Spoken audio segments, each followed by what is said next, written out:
আপনারা দেখছেন Shoaib cartoon TV.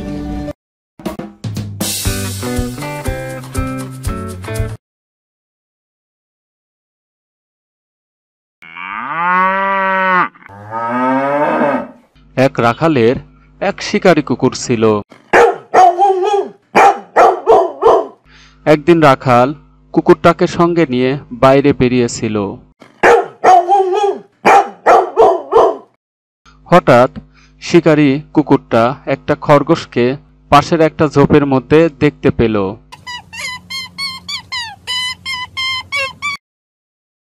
আর দেখা মাত্রই শিকারী কুকুরটা তাকে তাড়া করলো এবং খরগোশও কুকুরটাকে দেখতে পেয়ে দিল এক দৌড়। কুকুরও ছুটছে, খরগোশও ছুটছে, খরগোশও ছুটছে, কুকুরও ছুটছে। কিন্তু ছুটলে কি হবে, খরগোশ চোখের নিমেষে কোথায় যেন মিলিয়ে গেল। রাখালটি দাঁড়িয়ে দাঁড়িয়ে এতক্ষণ সব দেখছিল। কুকুরটা খরগোশটাকে ধরতে পারল না। তা দেখে রাখাল ব্যঙ্গ করে বলল, খুব বাহাদুর তুমি, অমনি একটা ক্ষুদ্র জীব খরগোশ, তার সাথে ছুটেও তুমি পারলে না, কি বাহাদুর তুমি। কুকুরটি এই ঠাট্টা হজম করতে পারল না।